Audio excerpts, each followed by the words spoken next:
أعوذ بالله من الشيطان الرجيم بسم الله الرحمن الرحيم وصلى الله على نبينا كما kallo assalamu alaikum warahmatullahi ta'ala wa barakatuh. Sunana Honorable Mu'azzam Zakari wanda aka fi sani da ɗan shiru kulli unguwa uku. Muna so mu sanar da masu kallo cewa mun buɗe sabuwar tasha mai suna Barde Arewa TV. Wannan ƙawatacciyar tasha da muka buɗe ta ƙudurci niyyar kawo muku manya-manyan programs shirye-shirye na musamman wanda suka sha bamban da sauran tashoshi. Wannan tasha za ta dinga kawo muku hira tare da artist na 'yan wasan Hausa, ma'ana jaruman 'yan wasan Hausa. Sannan kuma akwai wani program da muka ƙirƙira masa suna cewar Kannywood Mutanen Ɓoye. Wannan program mai suna Kannywood Mutanen Ɓoye wasu mutane ne a industry wanda su kyamara ba ta fitowa a fuskarsu, kuma a zahiri ma su ne fim, wanda ina da yaƙinin aikin mutum ɗaya kacal idan babu wannan fim ɗin ba zai yi ba.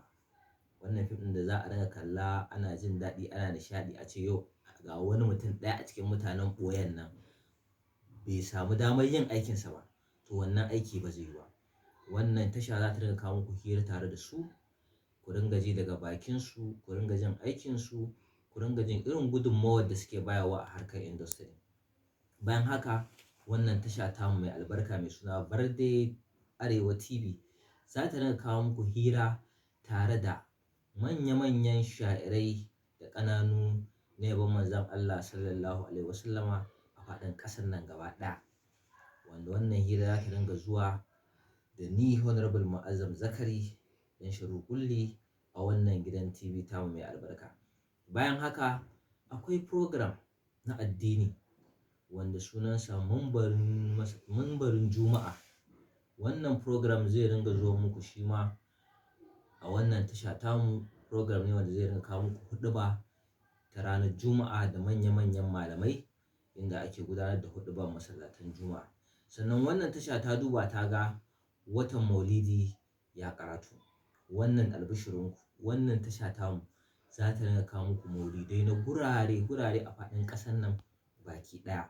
Makarantu, zawoyi, haka za maulidai na manyan sha'irai da ƙananu za mu ringa kawo muku shi a wannan tasha mai albarka. Sannan kuma albishirinku, wannan tasha ta shirya muku babban wani fim mai dogon zango. Wannan fim sunansa Daga 'Yanci. Fim ne da ya ƙunshi abubuwa da dama, ya ƙunshi wurare da dama, an taɓa gurare guri-guri. Misali, wannan rayuwa ce Allah ya halicce mu a cikin duniya, Allah ya halicce mu a cikinta. Za ka ga mutum ya taso da abokansa da 'ya'ya da family, ana tare zama na amana. Lokacin da aka ce ba shi da rai, wannan abin yake juyewa ya koma ƙiyayya ga iyalansa, duba da ya bar wani abun duniya ko wani abu. Wani ɓangaren idan ka tafi kuma wannan shirin namu mai suna Daga 'Yanci, za ka ga yanda mata suke safarar yara ƙanana suna fitar da su waje suna biyan buƙatarsu. Wani ɓangaren again daga can gefe kuma wani ɓangare ne wanda za ka ga yanda 'yan siyasa suke duk abin da suke ganin za su yi su cimma buƙatarsu domin su tsare kan kujera, suna yi domin su cimma buƙatarsu.